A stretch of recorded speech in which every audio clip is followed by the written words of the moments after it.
Hello લવરિયા, welcome to Shweta Jain official નામની YouTube ચેનલમાં હું તમારા બધાનું હાર્દિક સ્વાગત કરું છું.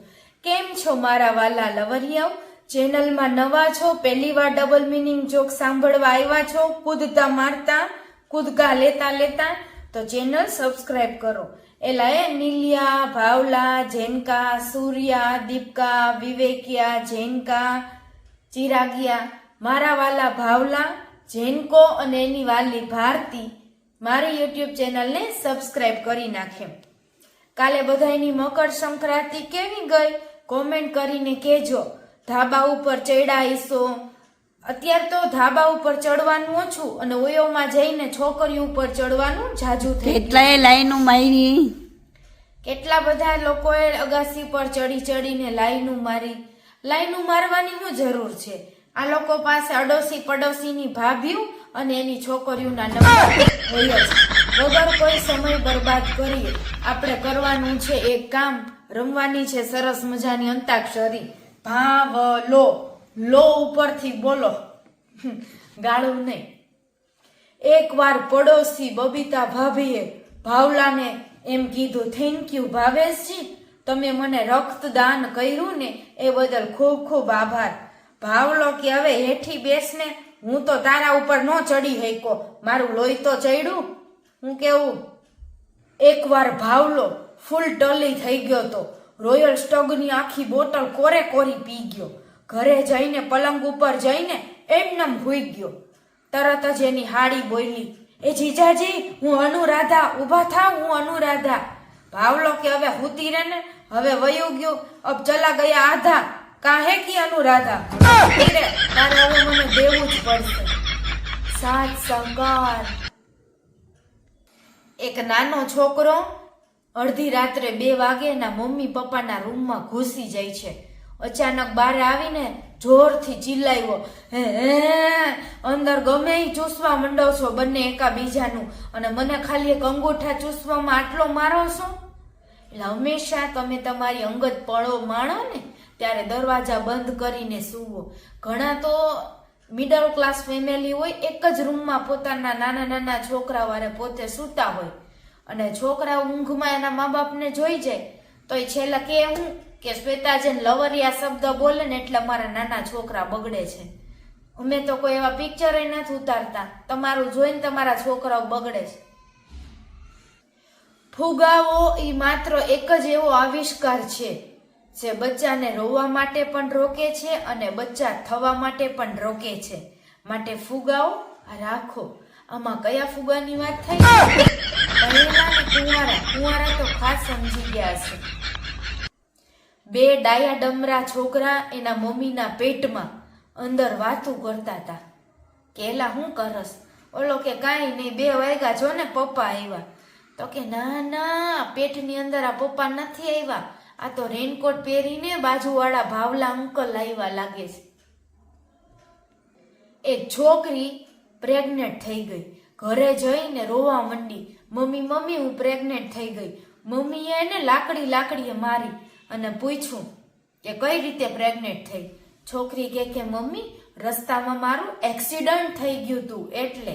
એની મમ્મી કે એક્સિડન્ટ એ રીતે થયું તું કે તું સીધી છોકરાના પોપટ ઉપર જ પડી?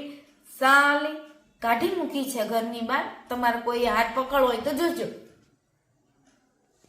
રતન ટાટાનું રિટાયરમેન્ટ થઈ ગયા પછી રતન ટાટાને એવી ખબર પડી કે નેનો કારમાં કોઈ ગર્ભવતી મહિલા અંદર જઈ ન શકે અને નેનો કારમાં કોઈ મહિલાને ગર્ભવતી બનાવી ના શકાય. હા, ઘણા પાછા એવા લવરિયા હોય કે કારમાં જ કામકાજ પતાવી દેતા હોય. એ લોકો માટે એક લાઈક કરો. અમુક એવા હરામખોર ઠરકી લવરિયા હોય ને કે એને ખાલી હાથ લારી કરવાની ટેવ પડી ગઈ હોય. હવે એની બાજુમાંથી એક છોકરી હાલે, એનો દુપટ્ટો હું એના મોઢાને મડીને પસાર થાય ને ત્યાં તો રાત્રે ઘરે જઈને દુપટ્ટાની સુગંધ લેતા લેતા મટે હાથ લારી કરવા. હવે હેઠીનો બેહને, તારો બાપો ગઈકાલ રાત્રે ભાવલા પડ્યો તો બાથરૂમમાંથી. બાથરૂમ કેટલું ચીકણું ચીકણું લાગતું હતું.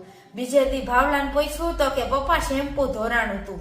પપ્પા સમજી ગયા કે મારો દીકરો જુવાન થઈ ગયો છે, છોકરી ગોતવી પડશે. બે ઠરકી છોકરીઓ, બે શોખીન છોકરીઓ કોલેજ જાતી હતી. કોલેજ જાતા જાતા એને જોયું એક મહિલા ગર્ભવતી હતી. છોકરી એને જોઈને બોલી, મકાન તૈયાર થઈ ગયું લાગે છે. બીજી બોલી કે મકાનની અંદર તો માણસો પણ રહેવા લાગ્યા. તરત ઈ જોઈને ગર્ભવતી મહિલા બોલી કે અમારો ઠેકેદાર આ મકાન બનાવનાર નવરો જ છે. તમે બે જણિયું કહેતી હોય તો મોકલી દઉં, તમને બંનેને પણ માં બનાવી દેશે. સિનેમા હોલમાં એક જગ્યાએ એક બ્લુ ફિલ્મ ચાલી રહી હતી. એક ડોહો ઈ બેસીને જોઈ રહ્યો હતો અને એક જુવાનિયો જોઈ રહ્યો હતો. 10 મિનિટ પછી ડોહો અચાનક ટેબલ પર હાથ પછાડવા લાગ્યો અને જોર જોરથી દાંત કાઢવા લાગ્યો.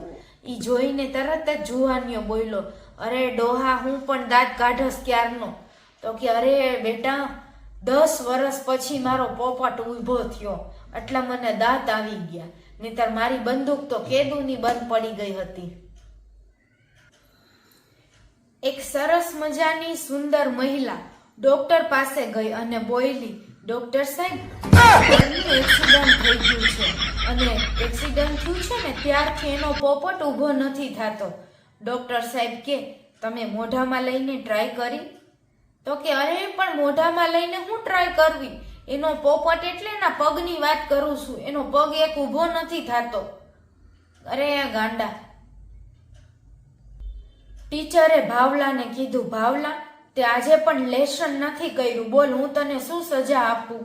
ભાવલો કે જો બાજુવાળી છોકરીએ લેસન નથી કર્યું, અમને બંનેને નાગા કરીને બાથરૂમમાં પૂરી ગયો અંધારું કરીને, ઈ અમારી સજા. એકવાર એક શાયરની પત્નીએ એના વરનું સાંભળ્યું. શું સાંભળ્યું? શાયર બોલ્યો, અરે તારો ગૃહ કાર્ય પતી ગયું હોય તો ઉપરના રૂમમાં જરાક આવજે ને, આપણે થોડીક સાંસારિક પ્રક્રિયા કરવી છે. તરત શાયરની ઘરવાળીએ કીધું, હવે ઘર ભેગી નો થાને, ચૂપચાપ કે ને કે મારે શિયાળામાં રોજ કરવું છે, હમણાં આવું છું ઉપર. કસરતની વાત થઈ છે. બે માણા ઉપરના રૂમમાં જીમનો રૂમ ગોઠવો છે, ત્યાં કસરત કરશે. ઊંધું સમજોમાં. એકવાર ઘરવાળાએ ઘરવાળીને કીધું, તું મને જરાય પ્રેમ કરતી નથી. ઘરવાળી કે આપણા 8 છોકરા સામું જોઈને બોલો, આ બધા ક્યાંથી આવેલા છે? રોજ ઉઠીને તમે ખાટલો તોડો છો. સાસુ અને વહુ બંને બેઠા હતા. એટલી વારમાં અચાનક જોરથી હવા આવી અને સાસુનો ઘાઘરો ઊંચો ઉઠી ગયો. તરત ઈ જોઈને વહુ બોલી, પ્રણામ. તો સાસુ કે કોને પ્રણામ કરસ ગાંડી, અહીંયા ઘાઘરા હેઠે. તરત વહુ બોલી, મારા પતિની જન્મભૂમિને અને મારા સસરાની કર્મભૂમિને પ્રણામ કરું છું સાસુમાં. સાસુમાએ ધોકો લઈને સુહાગ રાતના દિવસે પપ્પુ એની પત્નીની આંખો ચૂમતો હતો અને એમ બોલતો હતો કે આ મારા જિંદગીની બુક છે, આ મારા જિંદગીની પેન છે.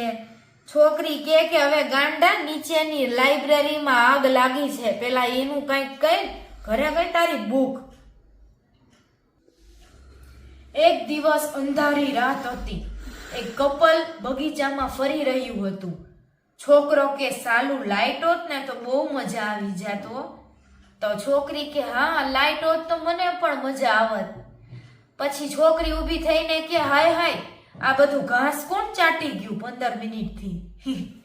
એટલે અંધારામાં છોકરો બીજું કઈ ની બદલે ઘાસ ચાટતો હતો. ડોફો. અમુક લોકો એમ કે બૈરું તો સીલપેક જ હોવું જોઈએ. જ્યારે એમને સીલપેક ના મળે તો એમ કે ઈ તો હવે સીલ સાયકલ ચલાવવાથી પણ તૂટી જાય. અહીંયા પાણીના બોટલની સીલની વાત થવામાં આવે છે. તમે શું સમજ્યા? નવો ડ્રાઈવર ગાડી ઓછી ચલાવે અને હોર્ન વધારે દબાવે, અને જૂનો ડ્રાઈવર હોર્ન ઓછા દબાવે અને ગાડીઓને પોળિયું થઈ જાય ને ત્યાં સુધી ખેંચી લે. આ વાત ગાડી માટે તો જરાય નથી. ગાડી અને લાડી એનો માલિક ચલાવે ને ત્યાં સુધી જ સરસ ચાલે.